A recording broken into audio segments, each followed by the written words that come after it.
Some stories fade away, others are never seen again. Subscribe before the next mystery disappears. Case 1. The Blackfriars Pub Massacre. It was a quiet summer night in 1978 when the lights inside a Boston pub stayed on longer than usual. The Blackfriars, once a friendly neighborhood bar, had turned into a secret meeting spot for people no one wanted to be seen with. When police arrived the next morning, what they found inside would haunt the city for decades. 5 men were dead, all executed in the same brutal fashion. The crime scene was silent tables untouched, glasses half full, and blood pooled beneath them like the night had frozen mid-conversation. The victims weren't random. Each one was tied to organized crime, low-level enforcers, gamblers, and a journalist who got too close to something he shouldn't have. His name was John Callahan, a man who believed truth was worth dying for. Detectives suspected a mob hit the kind of cleanup that happens when someone talks too much. But despite dozens of leads, the investigation hit a wall of silence. No fingerprints, no witnesses, no camera footage, just whispers about money, politics, and a deal gone wrong. Years passed, files piled up. Then came a breakthrough buried inside FBI documents decades later. The massacre wasn't random at all. It was an internal execution tied to a major crime family. Every man inside that pub had been chosen. Each death was a warning. No one was ever officially charged, but in the underworld everyone knew who gave the order. The Blackfriars Pub closed, the building changed hands, and the story faded from the headlines. Yet even now, locals say that on some nights, when the city grows quiet, the hum of that bar returns laughter, echoing beneath the sound of gunfire that never really stopped. Case 2. The Ticaxicca Head Mystery. Deep in the jungles of Mexico, archaeologists uncovered something that shouldn't have existed. It was the early 1900s, and a farmer stumbled upon a massive stone head, perfectly carved, smooth, and ancient. But its features didn't match anything native to the region. It wasn't Mayan. It wasn't Olmec. It looked European. The discovery spread quickly through local villages, drawing researchers from across the world. They called it the Ticaxicca Head.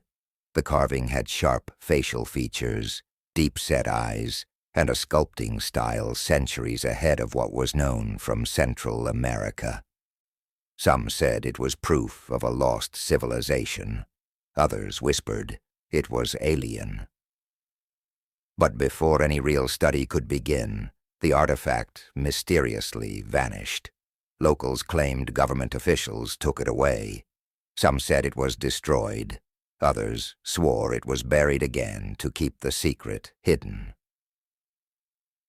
Years later, black and white photographs resurfaced, showing the head partially unearthed, tall, smooth, human-like.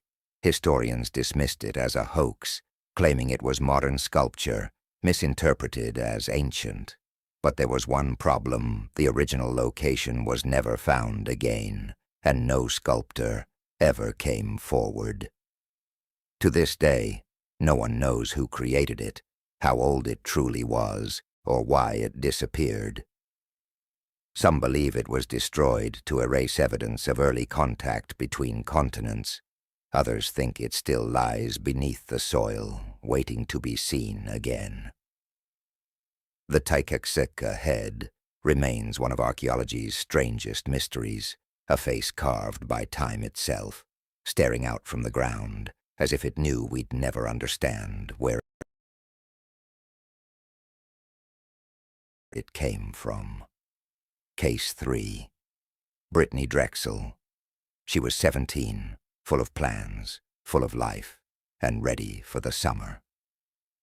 In April 2009, She went on a spring break trip with friends, a decision that would become the last she ever made. Britney left her hotel that night to visit another group nearby. She texted her boyfriend on the way, casual, normal, harmless. But that message became her final trace. She never came back. The next day, her belongings were still in her room. Her phone stopped responding hours after she vanished. Authorities launched a search that spanned states, beaches, woods, swamps, nothing. For years, theories flooded the internet: human trafficking, kidnapping, runaway. But investigators never gave up. In 2022, after more than a decade of silence, a man finally confessed. Raymond Moody, a registered sex offender, had kidnapped and killed her the night she disappeared. He'd buried her miles away in a wooded area where no one ever thought to look. When the truth came out, it shattered everyone who remembered her face from those missing posters. She wasn't just a case. She was a daughter, a friend, a girl who trusted the wrong person. Her family finally got to bring her home 13 years late, but not forgotten. Sometimes justice comes slow, but it comes all the same. And for Britney Drexel, the silence finally broke. Case 4. The Gatton Murders. It was Christmas Eve, 1898. A small family set out in a horse-drawn cart toward a local dance. They never arrived. When dawn came, their bodies were found on a deserted road, brutally beaten, their cart overturned, the horse still tethered and trembling. No robbery, no clear motive, just blood, chaos, and confusion. The town was shocked.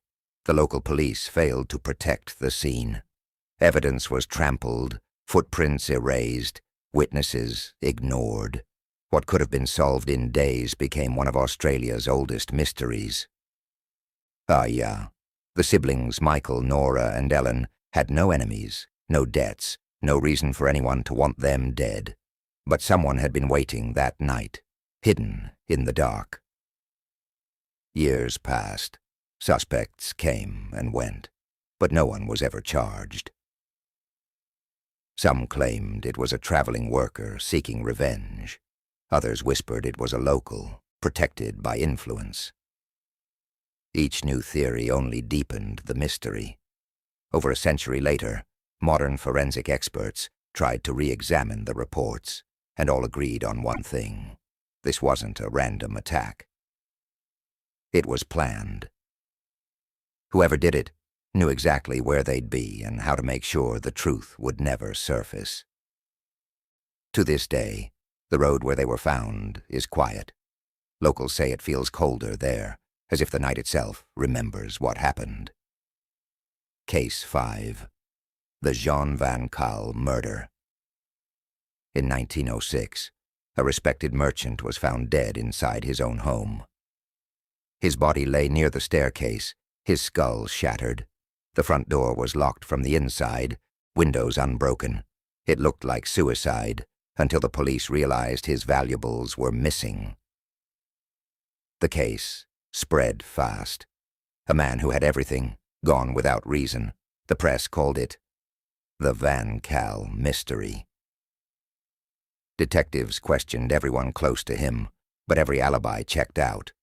There was no sign of forced entry, no weapon recovered.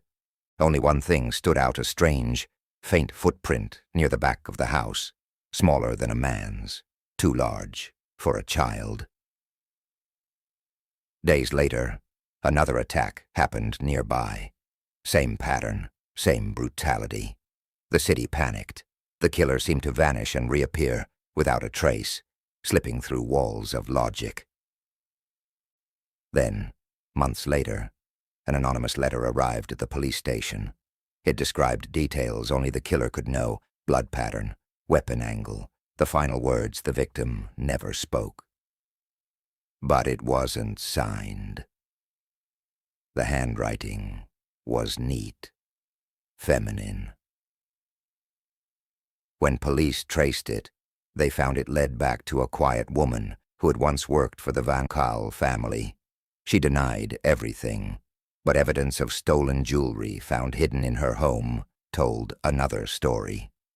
She was tried, convicted, and executed, the first woman ever in that region to face the guillotine.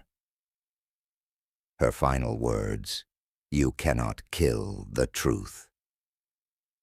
More than a century later, historians still debate whether she was guilty or framed to close a case no one could solve.